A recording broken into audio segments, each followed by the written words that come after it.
우리 하나님 말씀 신약성경 히브리서 10장 38절부터 39절 말씀, 히브리서 10장 38절과 39절 말씀을 우리 한 목소리로 같이 봉독하십니다. 나의 의인은 믿음으로 말미암아 살리라. 또한 뒤로 물러가면 내 마음이 그를 기뻐하지 아니하리라 하셨느니라. 우리는 뒤로 물러가 멸망할 자가 아니요 오직 영혼을 구원함에 이르는 믿음을 가진 자니라. 아멘. 오늘도 예배하는 여러분에게 천국의 소망을 주십니다. 삶의 희망을 주십니다. 아멘. 군에 가 있는 저희 둘째 아이가 축구를 하다가 손가락 뼈가 골절이 됐는데 겉에 뼈가 아니라 속뼈가 골절이 돼가지고 늦게 병원을 갔습니다. 그랬더니 아주 이 골치 아픈 쪽에 뼈가 부러져서 한동안 기부스 아닌 기부스를 하고 오른손을 못 쓰게 됐습니다. 그래서 밥은 먹고 살아야 되니까 젓가락으로 왼손으로 밥을 먹는데 제법 잘 먹게 됐습니다. 그리고 이제 휴가가 나왔는데 이제 손가락이 다 나았는데 밥을 먹는데 오른손 왼손을 번갈아 가면서 쓰더라고요. 제 엄마가 신기하다고, 왼손을 가지고 어떻게 젓가락질을 했나. 그런데 어느 날 제 아내가 거울을 보고 눈썹을 그리다가 오른손으로 그리다가 왼손으로 그리는데 잘 안 된다는 거예요. 불안하다는 거예요. 그래서 제가 옆에서 한마디 했습니다. 왼손으로 밥도 먹는 아들의 부모로서 부끄럽지 않도록 당신도 왼손으로 눈썹 정도는 잘 그릴 수 있도록 하시오 부인. 그랬더니 해꼽을 잡고 그랬던 적이 있습니다. 손가락을 다쳐서 많이 고생했지만 그 어려움과 그 고난과 그 시련이 왼손도 쓸 수 있고 왼손도 밥을 먹을 수 있는 기능을 새롭게 가지게 했습니다. 바라고 원하기는 우리가 살아가는 삶에 때때로 이러저러한 골치 아픈 크고 작은 문제들이 생길 때마다 그것들이 우리의 삶에 브레이크를 잡는 것이 아니라 오히려 나를 더 빨리 가게 하고 더 성숙하게 하고 더 능숙하게 하는 도움의 길이 되시기를 주님의 이름으로 축복합니다. 그래서 지금도 우리 둘째가 군에서 축구를 하다가 넘어져서 손가락, 겉은 아무렇지도 않은데 속 손가락이 다쳐서 아픈데 사진을 찍어보지 않으면 알 수 없는 그 부분이 아파서 고생을 했는데 지금 지나고 난 지금은 뭡니까? 그것이 상처로 남는 것이 아니라 무엇이 되는 거예요? 추억이 되는 것입니다. 아이고 그때 한동안 그 기부싸고 다니느라고 고생했지.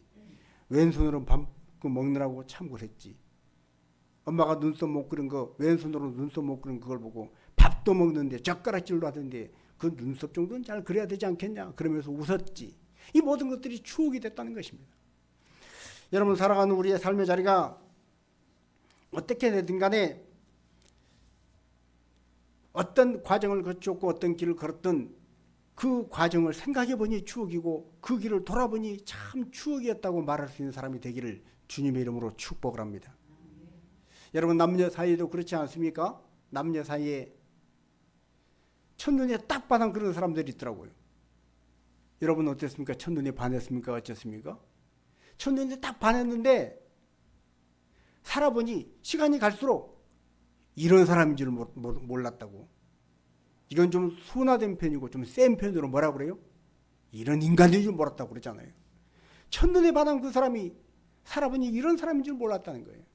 내가 그때는 뭐가 씌었나 보다고 막 그렇게 사람들이 말하는 걸 들어볼 때가 있습니다. 그런가 하면 어떤 사람은 남녀 사이에도 처음엔 별로 눈에 띄지 않았습니다. 호감이 가지 않았습니다. 그런데 겪어보면 겪어볼수록 이 사람이 진국입니다. 참 좋습니다. 그래서 그 사람과 오랜 동안 인연을 맺고 심지어 부부의 인연을 맺고 살아보니 이 사람처럼 좋은 사람이 없다. 내가 이렇게 좋은 사람을 왜 몰라봤을까? 갈수록 좋은 사람, 갈수록 더 진국인 사람, 이 사람과 함께한 인생은 추억입니다. 그러나 갈수록 나빠지고 갈수록 안 좋아진 사람 생각하면 그건 추억이 아니라 상처가 됩니다. 오늘 우리가 살아가는 삶이 상처가 아닌 추억이 되기를 바랍니다. 성경 우리에게 말씀하실 때 심지어는 전쟁터에서 포로로 잡혀간 사람들도 그 전쟁터에 포로로 잡혀가는 그 기억조차도 아름다운 추억이 될 수 있는 길이 있다는 거예요. 그것은 포로로 잡혀간 그들을 하나님께서 구원해 주시고, 하나님께서 포로로 당하면서 그 겪어야 할 그 고통과 아픔 가운데 하나님이 위로가 임할 때, 하나님께 위로받을 때, 내가 전쟁에 졌지만, 전쟁터에서 포로로 끌려갔지만 하나님의 위로를 받을 때 오히려 그 아픔이, 고통이 추억이 되더라는 거예요. 자, 우리 이사야 14장 3절 5절 3절부터 5절 말씀을 같이 한번 읽겠습니다. 이사야 14장 3절부터 5절 말씀. 여호와께서 너를 슬픔과 권고와 및 내가 수고한 고역에서 놓으시고 안식을 주시는 날에 너는 바벨론 왕에 대하여 이 노래를 지어 이르기를 압제하던 자가 어찌 그리 그쳤으며 강포한 성이 어찌 그리 패하였는고 여호와께서 악인의 몽둥이와 통치자의 귤을 꺾으셨도다. 아멘. 여러분, 이스라엘은 바벨론에 포로로 잡혀갔습니다. 그들은 하나님께서 우상을 섬기지 말아라 많은 선지자를 보내서 경고했음에도 불구하고 눈앞에 그 쾌락, 눈앞에 즐거움, 욕심 때문에 우상을 섬기고 살다가 결국은 선지자들의 예언대로 바벨론의 포로로 끌려가고 말았습니다. 여러분, 지금 우크라이나 러시아 침공 사태를 통해서 알고 있는 것처럼 이 전쟁터라는 것은 이루 말할 수 없는 고통입니다. 전쟁이 주는 고통은 그 다른 어떤 고난과 비교할 수 없는 것입니다. 그런데 하나님께서 그 전쟁에 포로로 끌려간 그들에게 오셔서 그들을 구원해 주실 때, 하나님께서 그들을 위로해 주실 때, 그리고 하나님께서 그 이스라엘 백성들을 괴롭혔던 악인의 몽둥이와 그들을 통치했던 그 바빌론의 왕의 그 모든 귤을 꺾어버리실 때 그들은 어떻게 됐다는 거예요? 전쟁터의 그 아픔과 전쟁터의 그 고통이 이제 생각하니 참 그때는 죽을 뻔했는데 그래도 죽지 않고 이렇게 살았어. 그때는 우리가 너무나 고통스럽고 힘들었는데 오늘 이렇게 살게 돼서 추억으로 말하게 되더라는 것입니다. 여러분, 오늘 여러분이 겪어야 할 어떤 상황, 풀어야 할 문제, 여러분의 어깨를 짓누르는 큰 무거운 짐들이 얼마 후에, 이제 곧 얼마 후에 하나님께서 치료해 주시고 하나님께서 구원해 주시고 하나님이 위로해 주셔서 생각해보니 그때 참 힘들었는데 오늘 이렇게 좋게 되었다. 오늘 그 안 좋았던 그 일이 나에게 오늘 이렇게 좋은 일이 될 발판이 되었다. 오히려 그 어려움 가닥에 내가 이렇게 더 좋게 되었다 말할 수 있는 추억이 되기를 주님의 이름으로 축복합니다. 자, 이렇게 하나님은 우리를 구원하시고 우리에게 위로를 주셔서 우리가 살아가는 인생이 추억되기를 원하십니다. 우리가 살아가는 삶이 결코 상처가 되기를 원치 않습니다. 좋은 친구하고 우정을 잘 나누다가 그게 삐끗하게 잘못거려서 두고두고 상처가 되면 인생이 괴롭습니다. 그러나 좀 맞지 않는 사람 같았는데 갈수록 더 좋아지고 갈수록 더 관계가 개선이 되어서 그 사람과의 관계가, 옛날에 우리가 그렇게 싸웠었지. 너하고 나하고 처음에는 마음이 안 맞았잖아. 우리 서로 먹는 것도 틀리고 취미도 달랐잖아. 그런데 지금은 이렇게 우리가 참 변해서 이렇게 좋은 사이가 되었어. 생각해보니 과거가 추억이 되는 그런 삶이 되어야 한다는 거예요. 그러나 악한 영, 사탄, 이 마귀가 해쳐가는 것은 우선 당장은 좋습니다. 여러분, 죄의 유혹은 달콤합니다. 죄의 유혹은 세상 그 어떤 것보다 달콤하다는 사실을 잊지 마십시오. 죄는 항상 달콤하게 옵니다. 그래서 사람들이 죄를 짓습니다. 사탄은 그 죄의 달콤한 유혹으로 우리를 당장 눈앞에 그 있는 것으로 현혹시킵니다. 정신을 못 차리게 합니다. 그래서 사람들이 그 미끼를 물고 끌려 들어가는 것입니다. 덫에 걸리는 짐승처럼, 낚싯바늘을 탑승하고 물어버리는 물고기처럼 사탄이 그것에 딱 그 쾌락에 우선 당장에 눈앞에 있는 안목의 정력에 사로잡혀서 그걸 덥석 물어버리면 결국 마지막은 파멸인 것입니다. 성경 우리에게 말씀합니다. 바벨론이 그렇게 교만하고 거만하게 이스라엘을 아주 쑥대밭으로 만들고 하나님께서는 우상을 섬기는 이스라엘을 잠깐 혼내줘라. 그리고 바벨론을 하나님의 손에 들린 회초리처럼 사용하셨습니다. 가서 살짝 한 대 때려서 정신 차리게 해줘라. 그런데 바벨론은 어떻게 했어요? 회초리로 때린 정도가 아니라 아주 쑥대밭을 만들어 버렸습니다. 아주 사람을 초죽음을 시켰다는 거예요. 하나님이 그 바벨론의 그 교만한 것을 귤을 끊어버리고 꺾어버리고 하나님이 바벨론을 일순간에 망하게 했습니다. 자, 이사야서 14장 12절부터 15절은 우리에게 하나님께 심판받은 바벨론의 모습을 사탄이, 악한 마귀가 하나님 앞에 심판받고 그 마지막에 어떻게 될 것인가를 보여주고 있습니다. 우리 이사야서 14장 12절부터 15절 말씀입니다. 너 아침의 아들 계명성이여 어찌 그리 하늘에서 떨어졌으며 너 열국을 엎은 자여 어찌 그리 땅에 찍혔는고 네가 네 마음에 이르기를 내가 하늘에 올라 하나님의 무별 위에 내 자리를 높이리라. 내가 북극 지폐의 산 위에 앉으리라. 가장 높은 구름에 올라가 지극히 높은 이와 같아지리라 하는도다. 그러나 이제 네가 수월 곧 구덩이 맨 밑에 떨어짐을 당하리로다. 아멘. 아침의 아들 계명성, 이것은 사탄을 의미합니다. 루시퍼를 의미합니다. 모든 피조물 중에 가장 아름다웠다고 하는 걸 루시퍼. 루시퍼는 하나님 앞에 찬양을 담당하는 천사였습니다. 천사들 자체가 아름답고 이쁜데 그 천사들 중에 가장 최고의 빼어난 탁월한 존재의 루시퍼. 그는 교만했습니다. 너무너무 교만해서 이제는 올라갈 데가 없어서 하나님밖에는 올라갈 데가 없습니다. 그래서 하나님 그 지극히 높은 자와 어깨를 나란히 하고 그가 앉은 보좌에 내가 앉으리라. 그래서 하나님 뭐라고 말씀하십니까? 그 계명성, 아침의 아들 계명성이 하루아침에 떨어진다는 거예요. 떨어지다 어디까지요? 구덩이 맨 밑에까지 떨어짐을 당하리라. 구덩이의 맨 밑에는 어디입니까? 지옥. 지옥의 가장 무적이 가장 밑바닥에 떨어지는 존재가 되었다 하는 것입니다. 하나님은 오늘 마귀는, 사탄은 끝이 좋지 않다는 것을 우리에게 명확히 보여주고 있습니다. 오늘 이 세상에 죄 짓는 사람들이 왜 죄 지을까요? 왜 돈 많은 사람들이 막 돈 많은 거 가지고 좀 좋은 일 하면 좋을 텐데, 막 재벌들이 뭔가 좀 좋은 일 하면 좋을 텐데, 그걸 가지고 왜 그렇게 죄를 짓고 막 아나무인하게 막 아나무인처럼 그렇게 죄를 범하고 살면서 우선당장 아무렇지도 않으니까 그렇게 폐역을, 권력자가 좀 똑똑한 사람들이, 좀 힘이 센 사람들이 그렇게 하나님 없는 것처럼 세상을 살까요? 그 돈과 권력과 명예가 주는 그 짜릿함이 나치바늘을 덥석하고 무는 물고기처럼 그들을 이끌어가는 것입니다. 원수마귀 사탄은요, 무슨 막 흉측한 모습으로 사람을 유혹하지 않습니다. 사탄은 광명한 천사의 모습을 하고 나타나서 사람을 미혹하는 것입니다. 청소년기 아이들이 왜 탈선합니까? 친구들이 와서 속삭속삭하는 그것이 처음부터 그건 나쁜 거야. 아, 저건 추해, 더러워, 안 할 거야. 이러면 그런 탈선을 하지 않죠. 그러나 좋아 보이는 것입니다. 부러워 보이는 것입니다. 나도 한번 해보고 싶은 것입니다. 그래서 탈선하는 것입니다. 청소년만 그럴까요? 어른도 그렇습니다. 많이 배운 학식자가 그렇고요. 권력을 잡아서 높은 고위직에 오른 사람들이 그렇고, 많은 돈을 가진 풍요를 누린 사람들이 그렇습니다. 그래서 그런 유혹에 빠지는 것입니다. 그러나 그 끝은 어떻다는 거예요?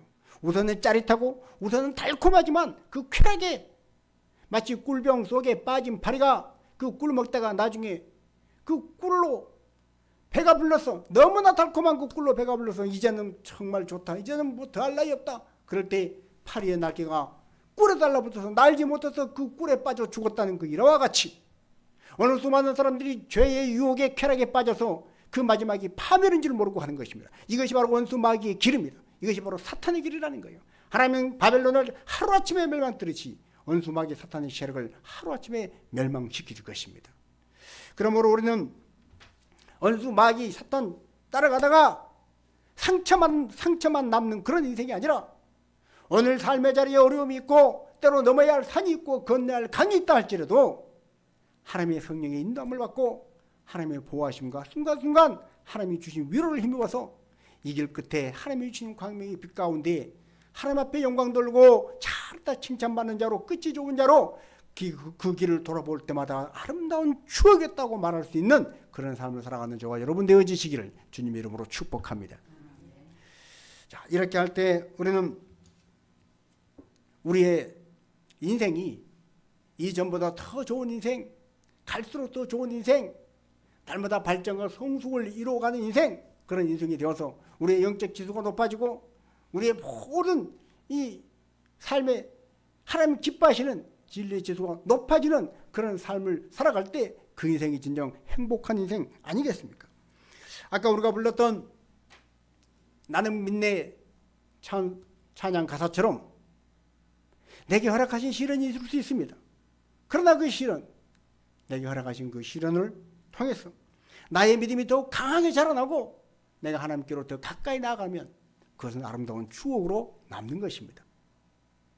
살다 보면 때로 감기 걸릴 수 있습니다. 살다 보면 실수할 수 있습니다. 살다 보면 아까운 거 놓칠 때가 있습니다. 그러나 그것이 원망이나 불평이나 상처로 남는 것이 아니라 오히려 돌아보니 그때 그거 작은 것 놓치고 큰 것 얻었다 말할 수 있는 추억이 되시기를 바랍니다. 하나님은 오늘 우리가 수많은 문제와 어려움과 삶의 경험들을 통해서 우리가 더 나아지기를 원합니다. 우리가 더 성장해 가기를 원합니다. 우리가 더 성숙해 가기를 원합니다. 여러분, 코로나도 한번 걸린 분들은 안에 항체가 형성이 되어서 이제는 코로나 2번, 3번 걸릴 염려가 없고 혹 걸려도 가볍게 걸린 듯 말듯 지나간다고 그러잖아요.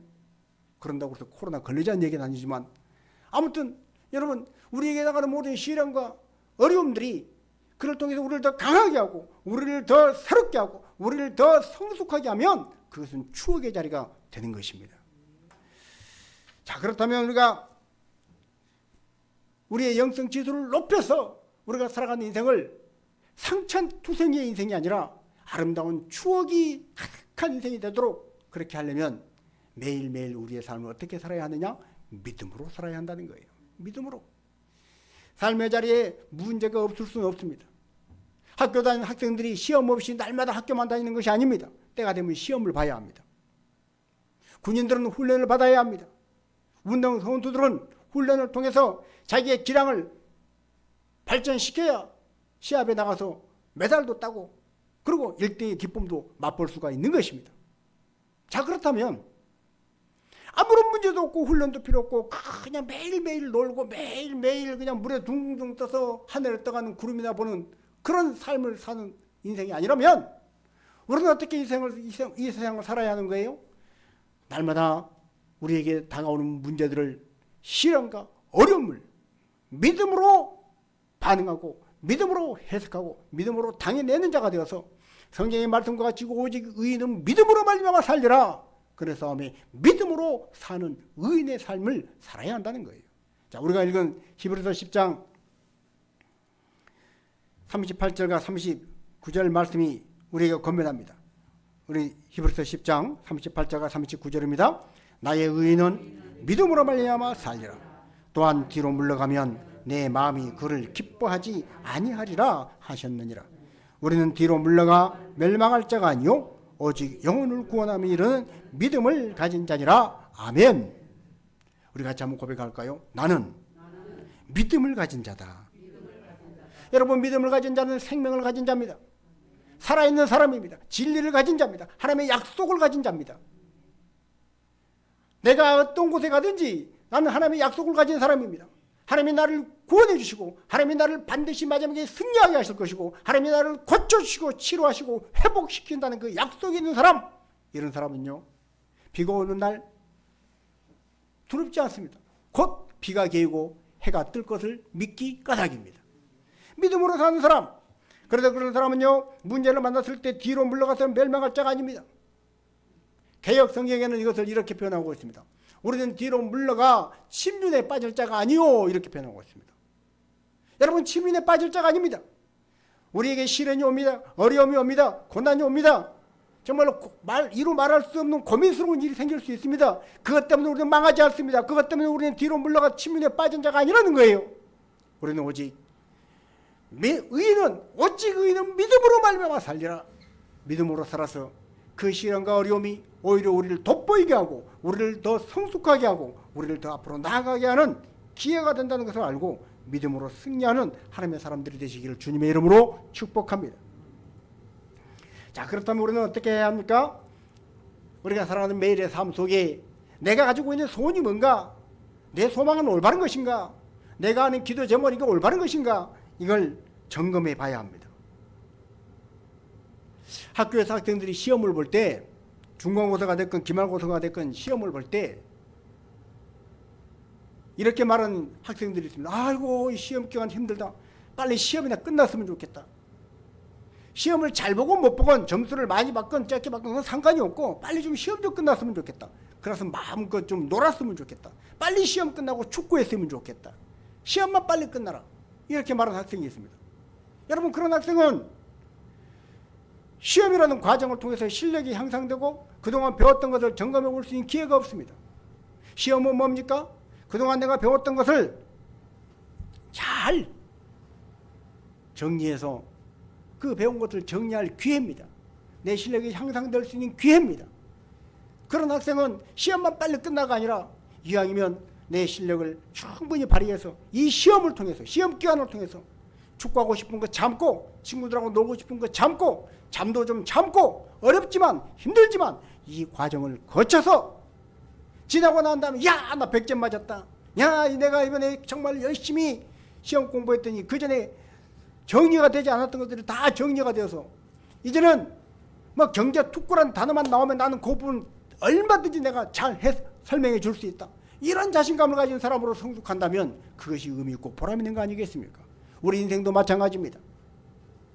우리 인생도 이렇게 항상 하나님 앞에 어떤 상황, 삶의 자리가 됐건 간에 그것이 지난 다음에 아름다운 추억거리가 되도록 해야 한다는 것입니다. 그러려면 우리의 기도 제목, 우리의 소망이 정말 올바른 것인가 점검해 봐야 합니다. 많은 사람들이 병 낫기를 원합니다.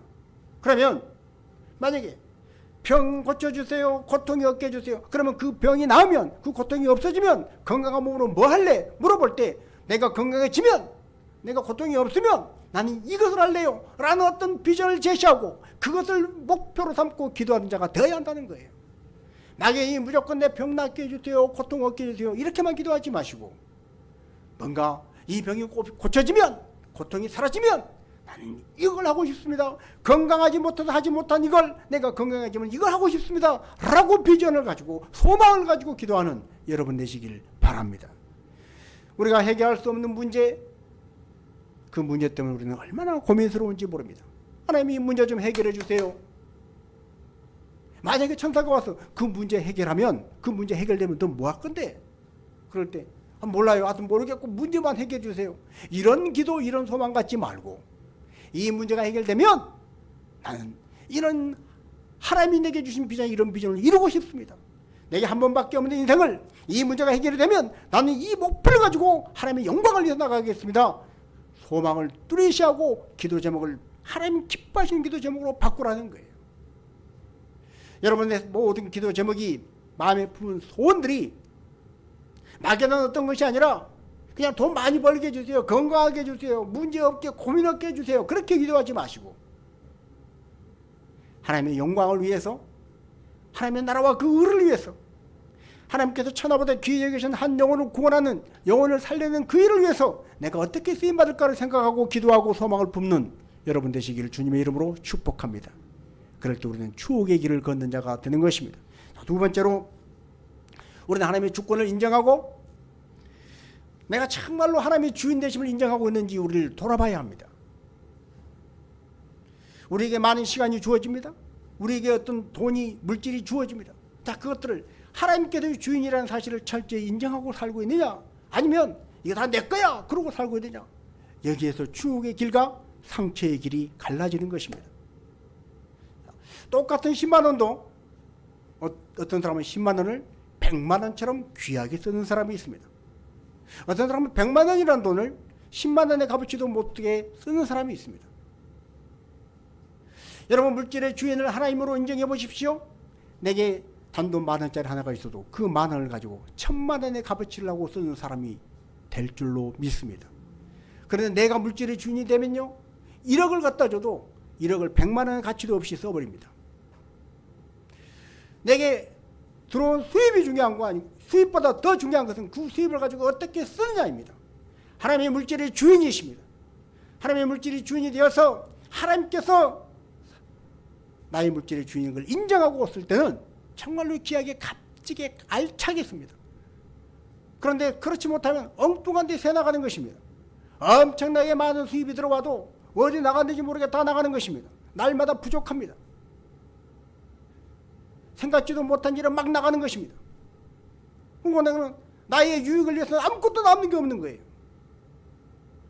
하나님을 주인으로 모시고 하나님의 나라와 의를 위해 썼을 때, 하나님의 주인 되심을 믿고 쓸 때 단돈 10,000원을 써도 두고두고 남는 것이 되는 것입니다. 성경 우리에게 말씀합니다. 썩어지고 없어질 땅이 아니라 하늘의 보화 창고에 너희 보물을 저축하라는 거예요. 그곳엔 도둑이 없다. 그건 황충이 없다. 썩고 도둑이 훔쳐가는 그런 일이 없다. 네가 그곳에 보충한, 그곳에 정립해 놓은 모든 것들은 영원토록 빛난다는 거예요.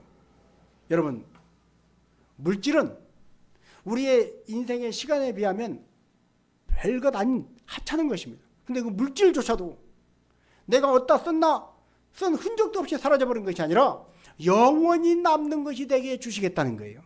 하나님을 주인으로 삼을 때 그렇다는 것입니다. 우리의 시간은 더 마찬가지입니다. 우리의 시간을 어떻게 보냈는지 모르게 시간이 그냥 훌쩍 가버리고 아무것도 한 것이 없이 한 달이 지나고 1년이 지나고 그렇게 나이만 먹고 인생이 허무하다 이렇게 말하는 사람이 아니라 한 주 한 주 한 달 한 달을 하나님께서 주인이 되신 것을, 내 시간의 주인은 하나님이시라는 걸 인정하고 지나온 모든 삶의 자리마다 하나님이 주신 추억으로 가득 찬 그런 인생을 사시기를 주님의 이름으로 축복합니다. 그래서 우리가 추억으로 남는 아름다운 인생이 되려면 하나님의 주인 되심을, 내 물질, 내 시간, 내 삶의 주인 되신 하나님을 철저히 인정하며 사는 사람이 되어야 한다는 것입니다. 자, 다니엘서 5장에 보면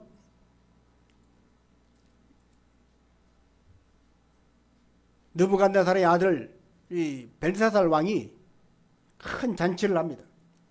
그는 대제국의 왕인 느부갓네살의 아들로 태어났습니다. 태어날 때부터 정말로 부족한 것이 없습니다. 여러분, 조그만 나라의 왕자로 태어나도 신하들이 다 와서 막 머리를 조아릴 텐데 그 큰 제국의 왕자로 태어나서 그 나라의 왕이 되었으니 무엇이 부족하겠습니까? 그는 한없이 교만했습니다. 이 세상에 자기보다 잘난 사람이 없습니다. 그가 어느 날 잔치를 했습니다. 자기 아버지 느부갓네살이 이스라엘이라고 하는 나라에 가서 여호와 하나님께 제사 지내는 그 제사의 기물들을 다 뺏어왔는데 금그릇, 은그릇 그 그릇들을 전시해 놨는데 이것이 여호와라고 하는 신에게 제사 드릴 때 쓰는 기물들이다. 그리고 전시해 놓은 거, 야 멋있게 잘 만들었다. 그리고 전시해 놨는 그걸 어느 날 파티를 하는데 술을 먹는데 좀 뭐 더 재밌는 게 없나? 그러다가 그것 가져오라는 거예요. 하나님 앞에 제사할 때 썼던 그거 갖고 와서 내가 술을 마시겠다는 거예요. 하나님 앞에 제사할 때 쓰는 그 성물을 가지고 자기가 먹고 왕 후가 마시고 그리고 후궁들이 그 술잔을 가지고 술을 마시고 재밌다 즐겁다 한번 해보자는 거예요. 그리고 그 술잔을 가지고 와서 술을 마실 때 어떤 일이 생겼습니까? 그 잔치자리 앞에 회색칠로 한 넓은 거대한 벽에 큰 손가락이 나타나서 글씨를 쓰는 거예요. 여러분 생각을 해보십시오. 파티를 하고 있는데 저 공중에 붕 떠가지고 어마어마하게 넓은 벽에다가 성벽에 글씨를 쓰는 손가락이 나타나서 글씨를 쓰는데 여러분 두렵지 않을까요? 자기 잘난 맛에 파티를 하고 있던 멜사의 얼굴이 흑빛으로 변했습니다. 그래서 저 글씨가 도대체 무슨 뜻이냐? 그래서 그 글씨를 물어봤지만 아무도 모릅니다. 그때 하나님의 사람 다니엘이 와서 그 글씨를 해석해 줍니다. 이 글씨는 메네 데겔 우바르신. 자, 이 메네 데겔 우바르신 하나님이 왕을 저울 위에 올려봐서 딱 재봤더니 왕은 왕의 그 자격이 없는 자격 미달이라는 거예요. 그래서 왕을 패하고 이 거대한 나라를 하나님이 하루아침에 멸망시킬 것이라는 거예요. 그리고 그 예언대로 그날 밤에 메대와 바사의 연합군이 쳐들어와서 그 나라를 침략하고 이 벨사살은 그 잔치를 치렀던 그 날 밤에 왕 자리에서 쫓겨나는 파멸을 맞게 되는 것입니다. 자, 그 부분을 기록한 다니엘서 5장 23절 하반절부터 24절을 한번 같이 읽겠습니다. 보지도 듣지도 알지도 못하는 금, 은, 구리, 새와 나무, 돌로 만든 신상들을 찬양하고 도리어 왕의 호흡을 주장하시고 왕의 모든 길을 작정하시는 하나님께는 영광을 돌리지 아니한지라. 이러므로 그의 앞에서 이 손가락이 나와서 이 글을 기록하였나이다. 아멘. 이 글을 기록하였나이다. 매네 대겔 우바르신. 이 글, 당신이 아무리 잘난 척해도, 이 나라가 아무리 거대해도 이 나라가 망할 수밖에 없는 하나님의 심판의 메시지가 나타났다는 거예요. 자, 그 이유가 뭡니까? 왕이 왕 되도록 하고 왕의 생명을 하나님이 주장하셨고 왕의 모든 그 길을 작정하시는 하나님께서, 그 하나님께서 인생의 주인인 걸 인정하지 않고 그 하나님께 영광을 돌리지 않고 내가 주인이다 하고 살았던 이 거만한 왕의 최후가 바로 이렇게 될 것이란 것입니다. 오늘 여러분, 이 왕만 그럴까요? 오늘 우리가 우리 삶의 자리에 나도 모르게 내가 내 삶의 왕이 되어서 산 적이 얼마나 많습니까? 우리는 우리의 자녀들을 내 자식이라고 그럽니다. 내 아들, 내 딸이라고 그럽니다. 정말로 그럴까요? 여러분, 철저히 한번 말씀 앞에 서서 음미해 보십시오. 아들과 딸도 하나님께서 내게 주신 은혜의 선물입니다. 하나님께서 주시지 않으면 내가 그 아들, 딸을 내 자식 되도록 하기 위해서 내가 한 일이 뭐예요? 내가 밤을 새웠습니까? 피를 깎는 고행을 했습니까? 하나님의 은혜의 선물로 주신 것입니다. 하나님이 나에게 부모의 그 명칭을 주셔서 잠깐 청지기로서 맡아서 잘 키우라고, 믿음으로 키우라고, 말씀으로 키우라고 맡겨주신 거예요. 그렇다면 내 자식, 내 아들, 내 딸이 아니라 하나님의 자녀인 것입니다. 내 자녀가 그렇다면 내가 가지고 있는 내 주머니 속에 들어있는 내 돈, 내가 가지고 있는 건강, 내가 가지고 있는 지식, 이 모든 게 내 거예요? 아닙니다. 하나님이 내게 은혜로 주신 거예요. 내 머릿속에 있는 지식, 내가 똑똑해, 내가 잘났어. 아니요. 내 세포 하나만 잘못되면요, 기억력이 쇠퇴되고, 아니 기억력 쇠퇴 정도가 아니라 일순간에 아무것도 기억을 못하고 어느 장치가 어느러지면 말도 못하고, 그런 것이 연약한 인생입니다. 우리가 온전히 주인 되는 자리를 주장할 때 매네 대겔 우바르신의 이 심판의 메시지가 그 왕에게만 나타난 것이 아니라 나의 삶의 자리에서 내가 왕이라고 고집 피우는, 내가 왕이라고 거만하는 그 자리에도 똑같은 심판의 메시지가 나올 수 있는 것입니다. 자, 그렇다면 우리는 어떻게 살아야 합니까? 하나님의 왕 되심을, 하나님의 주인 되심을 인정하며 살라는 거예요. 나의 모든 삶에 하나님의 주권을 인정하라는 거예요. 하나님의 날, 하나님의 것, 하나님의 날, 하나님의 것, 하나님께 구분해서 드리고 하나님의 주권을 인정하고 살 때 우리가 걸어가는 인생길에 때로 어려움이 있어도 그것은 변하여 추억이 될 줄로 믿습니다. 자, 또 하나 우리가 추억의 길을 가기 위해서 누구를 자주 만나고 누구와 접촉하고 누구와 관련을 맺고 사느냐에 따라서 우리 인생이 추억의 길이 되느냐 상처의 길이 되느냐 갈림길이 갈립니다. 지금 오미크론으로 인해서 코로나 확진자가 우리 국내에 오늘로 35만이 넘었다고 그래요. 대전만 해도 8,000명이 넘었다고 그래요. 이거 어마어마한 숫자입니다. 그런데 8,000명이 넘고 35만이 넘어도 코로나에 안 걸릴 수 있습니다. 그건 뭡니까? 접촉 안 하면 되는 거예요. 혼자 산속에 있는 자연인 코로나 안 걸립니다. 그러나 코로나는 걸려도 어느 정도 격리기간 지나면 다시 회복되고 치료받으면 일상생활을 다시 할 수 있습니다. 그러나 영적인 코로나에 걸려들면요, 영적인 그 유혹에 빨려들면 회복할 수가 없습니다.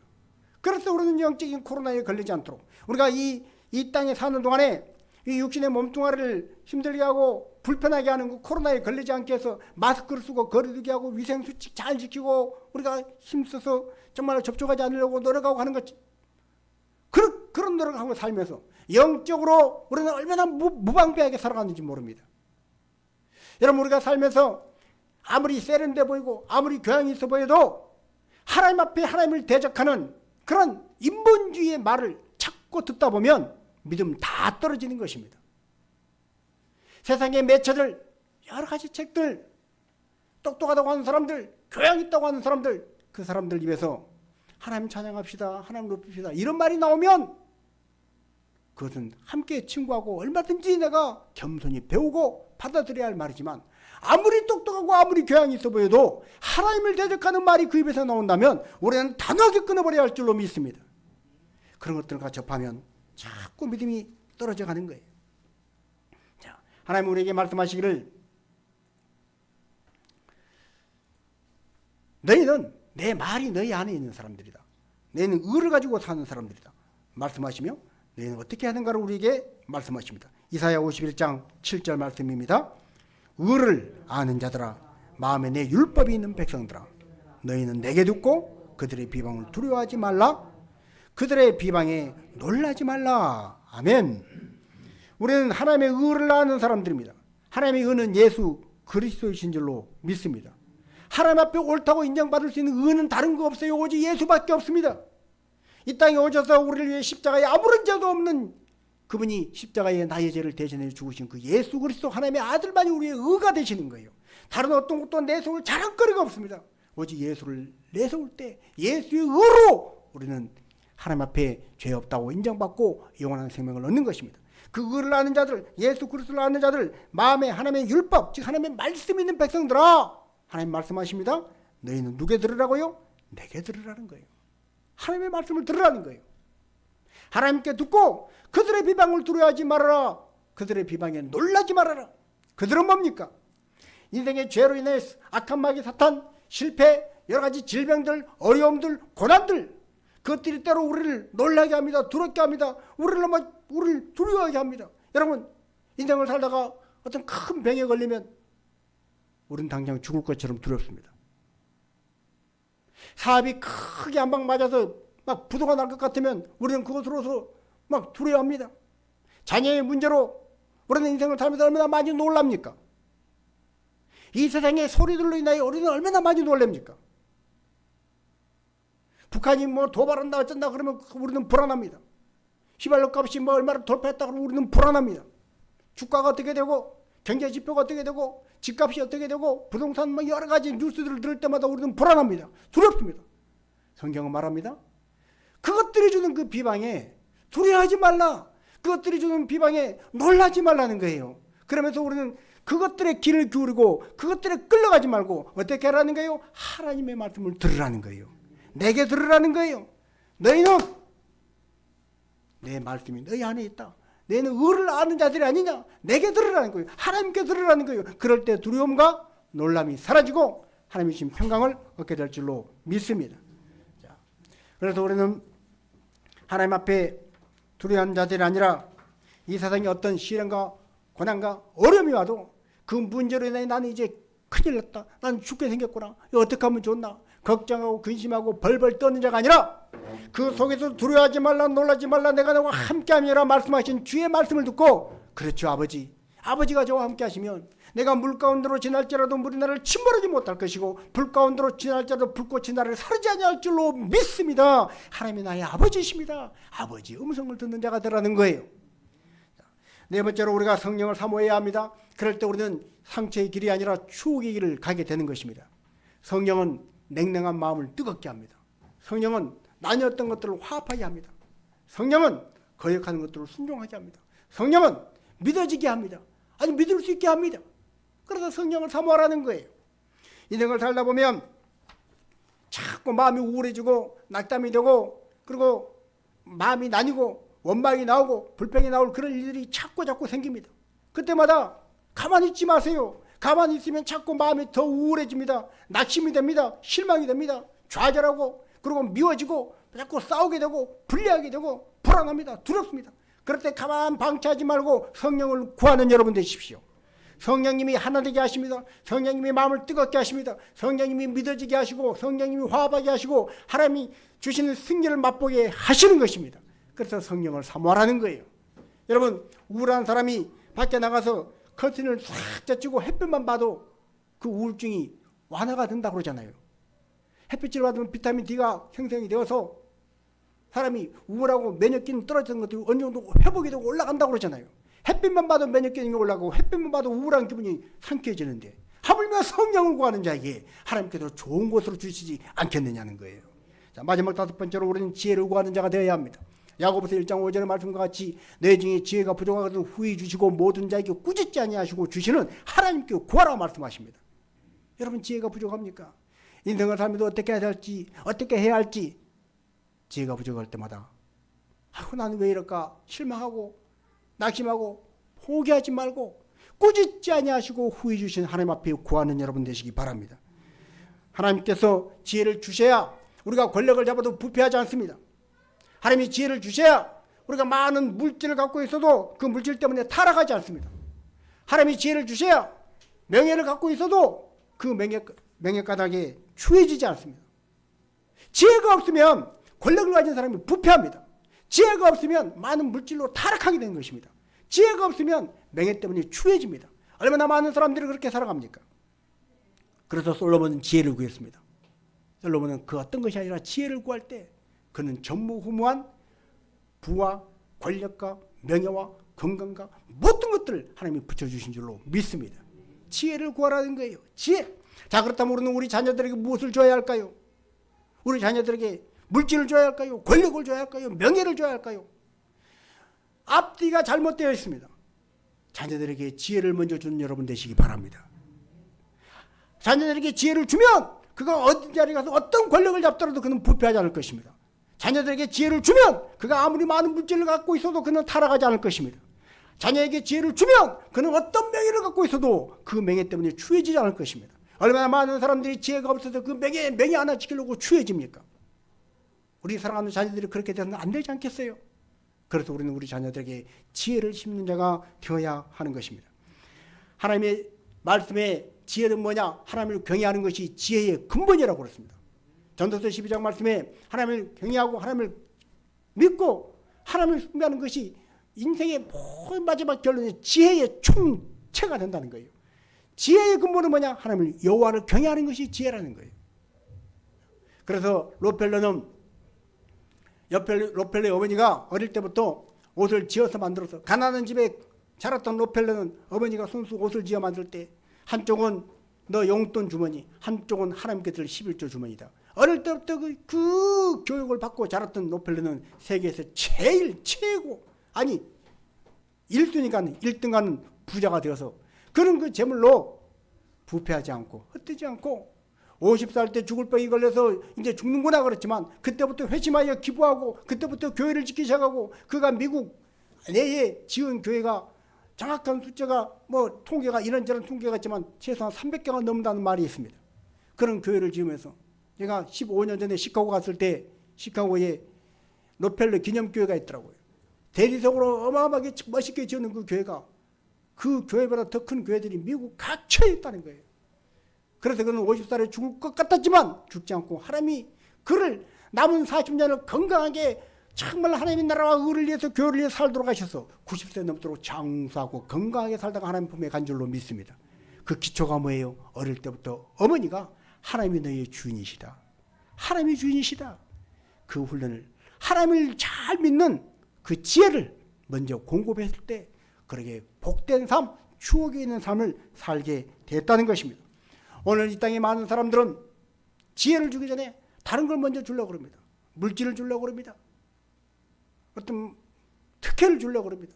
그래서 우리나라도 이 좁은 우리나라에도 뉴스에 보시면 국회의원 아들이 또 재벌의 딸이 재벌의 손녀딸이 뭐 어떻게 했다 저렇게 했다 뉴스에 나오고 막 그로 인해서 부모님 그 재벌 전체가 막 불매운동이 일어나고 이런 일들을 보지 않습니까? 그러면 그 애들에게 그 젊은 친구들에게 그 많은 돈 그 많은 특혜가 오히려 그 인생을 망치고 그 인생뿐 아니라 부모의 인생까지 그 재벌그룹 전체 이미지까지 훼손하는 악한 결과를 가져왔다면 그거 주나마나한 거 아니에요? 오히려 안 줬더라면 더 좋을 뻔했던 거 아니겠습니까? 우리는 우리의 사랑하는 자녀들에게 지혜를 먼저 공급하고 우리 자신에게도 하나님 내게 지혜를 주시옵소서.